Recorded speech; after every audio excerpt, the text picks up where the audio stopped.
Welcome back to abettersociety.info.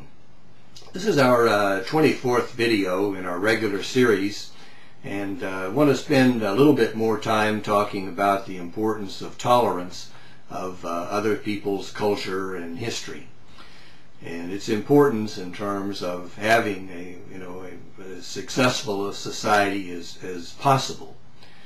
And I want to provide one example that relates to Nazi Germany, and then we'll talk about a few examples of things here in the United States.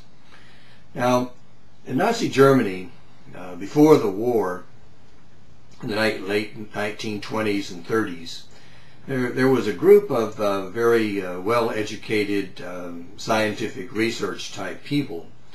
Albert Einstein was one of them. And these people populated mostly the physics departments in some of the major German universities. And one of the problems with that was that a lot of them were Jewish. And of course, Adolf Hitler came along and started persecuting the Jews. And eventually, of course, he murdered millions of them.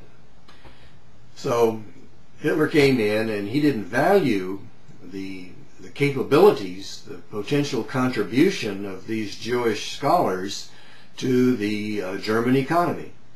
He was more interested in the old way of thinking of racial purity and religious purity, and he was more like a modern day hunter-gatherer person in that his approach was that the Aryans ought to have all the resources of Germany and most of Europe, in fact, and everybody else who didn't fit into that Aryan heritage was going to be killed. Just like the hunter-gatherers would kill a people that they just recently conquered, because they felt that the resources were their resources and not those other people, and we're going to kill them and get rid of them. And that's exactly what Adolf Hitler did. But the problem is that he drove away a lot of his top intellectual research scientists, and that, of course, greatly hindered the German nation for even many years to come, because they're not going to move back after the war. And during the war and after the war, mostly Britain, the United Kingdom, and the United States benefited from the influx of these great scientists. And this same pattern goes on all the time in relationship, particularly the United States.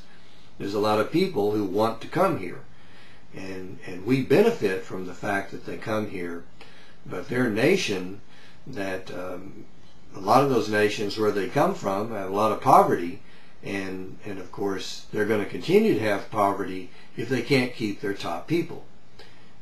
And that is a major thing that we need to be sure we understand, that you cannot have a society that is arranged and organized in such a way that a lot of people want to leave.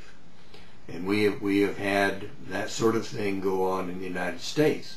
I mean, in the American South, after the Reconstruction era, in the early parts of the 1900s, a lot of black people wanted to get out of the South, and there was this huge migration of these people out of the South and up into the North, where there was factories and jobs and more freedom.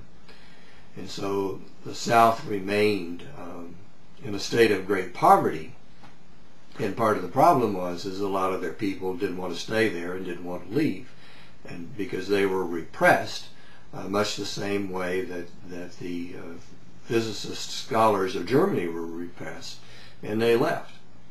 So this is something we need to clearly understand in considering the way that we range our society.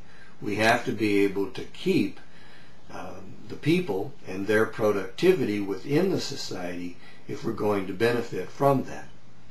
Now, in the United States, we haven't always done very well.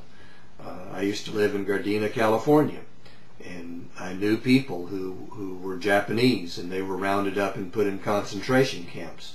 during World War II.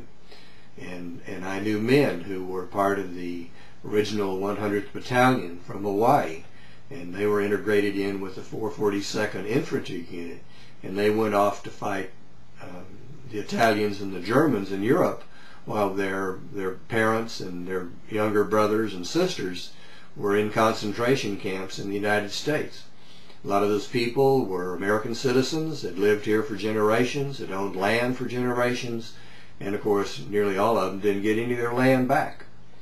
So that is not an example of how, if you're going to have a tolerant society, you don't want to be acting that way.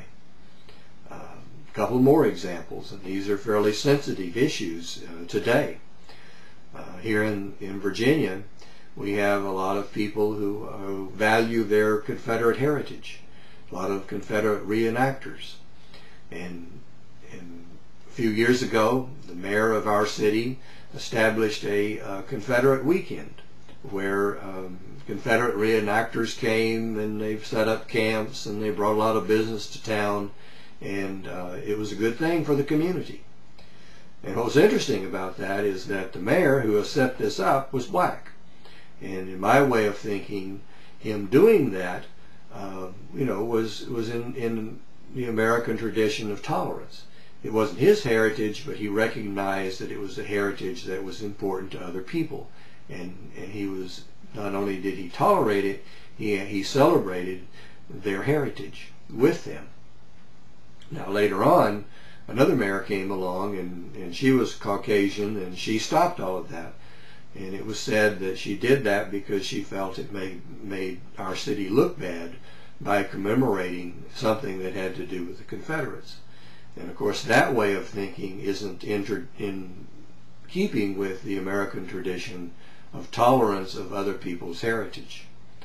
And so I got one more example, and it's pretty sensitive. I mentioned, that my family, some of them are Native Americans.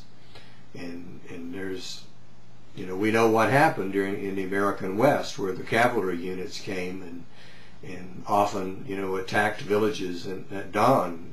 And they were full of, old men and women and children, and yes, there were some warriors there. But they killed everyone, men, women, and children. And that was the pattern that went on, during the American West.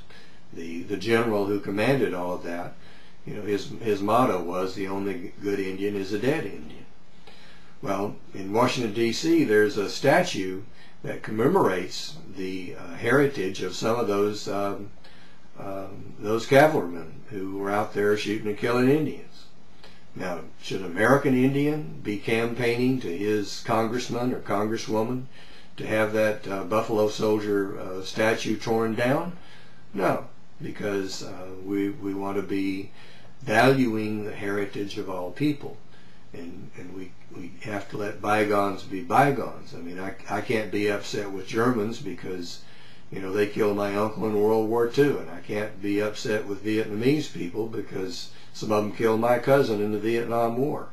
I mean, we just have to recognize that the history is history, and we need to move on. We need to work together to make for a better world, regardless of what our ancestors did. So I think those are important points, and I'm going to sign off and talk to you later.